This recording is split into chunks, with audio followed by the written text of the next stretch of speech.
Hello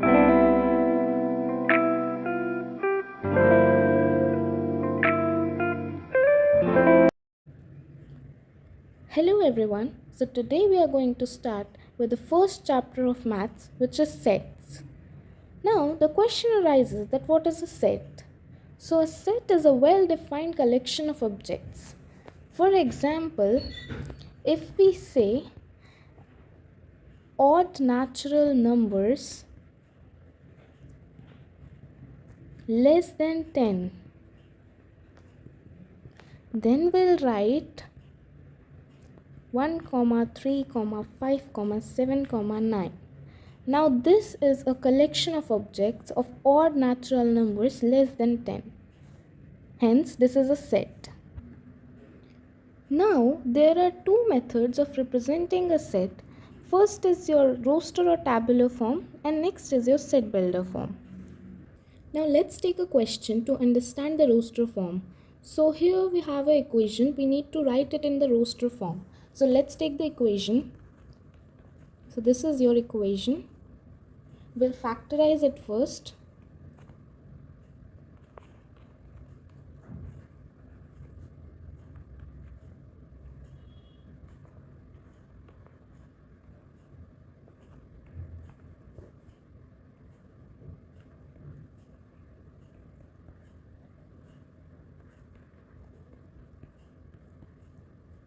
So we have finally the answers.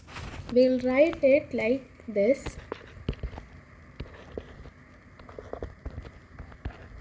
So this is our solution in roster form.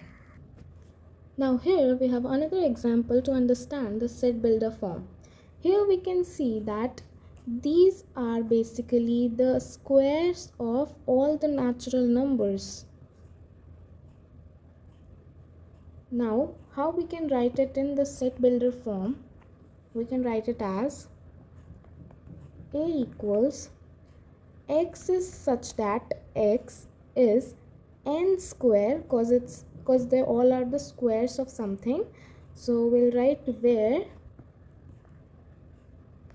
n belongs to your natural numbers, because these are from the category of natural numbers. So we'll specify that these are basically the square of natural numbers and we'll close the bracket. Hence we'll get our set builder form. Now our next topic is empty set, null set or void set. We can say any one of them. Now to understand this, let us take an example. Write a set of even prime numbers greater than 3. Now the prime numbers greater than 3 are basically 5, 7, 11 and so on. Now from here we can see that there is no even number present. So we'll consider this as an empty set. Now how do we represent an empty set? We just make brackets and put phi in it. This is phi. It is a symbol for an empty set. Now we have our next topic, finite and infinite sets. So finite sets are those which contain definite number of elements. Otherwise, other sets are called infinite sets. Now, if I say that make a set of even prime number, then we'll only be able to write a set which contains a single element as 2. Now, the sets which contain only single elements is called a singleton set. Now, our next topic is equal sets. Here we have two sets. Set A, which contains 3 elements as 1, 2, 3, and set B contains 3 elements again, which is 2, 3, 1. Now here we can see that A is equal to B. The set A is equal to B. Hence this is an equal set. Now our next topic is subsets. So to understand this, we have two sets here, set A and set B. Here we can see that the elements present in set B, 2, 3, 4, is also present in set A. Therefore, we can say that B is a subset of A. Now, this is a representation for subset.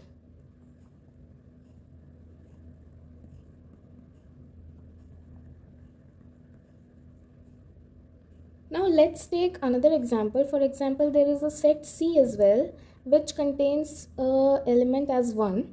Now here we can also say that C is a subset of A because 1 is also an element present in the A set.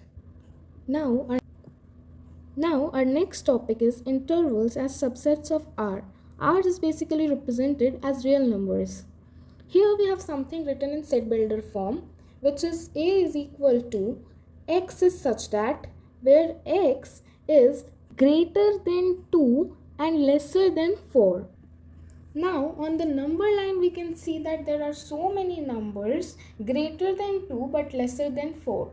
Now how we'll represent it? So we'll represent it in the form of intervals. So let's see the 4 intervals in which we can represent it. Here are the 4 intervals. Now how we'll represent it? So first here we have X greater than or equal to 2, lesser than and equal to 4. Now we'll represent it in the form of open intervals. So these brackets are used for open intervals when both are equal.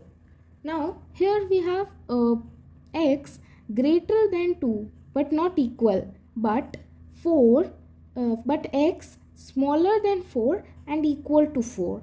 So we'll use closed bracket for 2 and open bracket for 4. Now next we have again the opposite of it. So here we have open brackets for 2 but closed brackets for 4. Now at last for this we'll use closed brackets for it. Now our next topic is power sets. So here we have a set A 1, 2, 3. We'll write its subsets. So its subsets will be 1, 2, 3, 1, 2, 2, 3, 3, 1, 1, 2, 3. And one more thing, phi is a subset of every set. Now these are its subsets, also the power set of this. So this is the power set of the set A. Now how we'll calculate the subsets of this? So there's a formula for it. Number of power set of A will be calculated as 2 power n, the number of elements present in that particular set. So we'll write 2 power 3, the answer will be 8. So there will be 8 subsets present. Now we can count it 1, 2, 3, 4, 5, 6, 7, 8. So basically there are 8 subsets. We can count it as the number of elements present in that particular set. Now our next topic is universal set. So what is a universal set? For example, if I say a set A contains a collection of all natural numbers. Now in this context, the biggest set will be real numbers. So real numbers is basically the universal set of this particular set. Now our next topic is union of sets. So here we have two sets A and B. A we have 1, 2 and in B we have 3, 4. If I write A union is represented by this symbol, A union B, then we'll merge all the elements present in A and B. So we'll merge it. So it will be 1, 2, 3, 4. So this will be A union B. Now our next topic is intersection of sets. So here again we have two sets. Set A is 1, 2, 3, 4 and set B is 2, 3, 5, 6. Now in intersection we just take the elements which are common in both.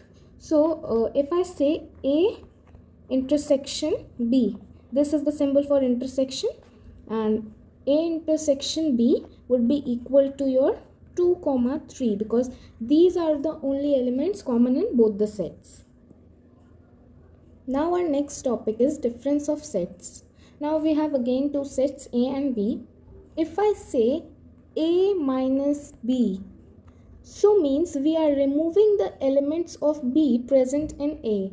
So the elements present in B is 1, 3, 5, 6. and the elements 1 comma 3 are also present in set A, therefore we'll remove them and just write 2 comma 4. So this is A minus B. Now if I say B minus A, that will be like the elements, will remove the elements of A which are present in B. So there are only 2 elements, so we'll write 5 comma 6. Now our another topic is Venn diagrams. So Venn diagrams are basically represented by this, where the rectangle shows your universal set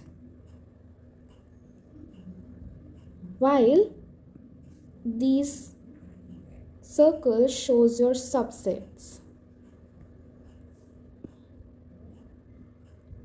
Now let's understand some features of Venn diagram.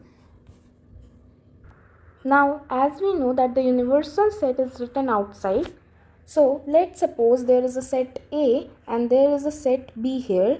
These two closed curves are set A and set B. So in this closed curve we'll be writing the numbers which contain A minus B elements, and here we'll be writing the elements which has B minus A. Means we'll remove the elements of A here and write the elements just of B, and here we'll be removing the elements of B and writing just the elements of A, while here we'll be writing A intersection B, means common elements present in both sets. Now let's understand the next topic, complement of a set. So here we have our universal set and a set A. So in complement of sets, we'll be removing the elements of A from the universal set. For example, if I want to write A complement, then I'll be writing just 3, 4, 5 and removing the elements of A from the universal set. Now this is your last topic, some properties of complement sets. This you need to learn. These are the 4 properties which is verified by using the Venn diagrams. So this you need to learn, and the notes are attached in the description box. You can take the notes from there. Thank you for watching.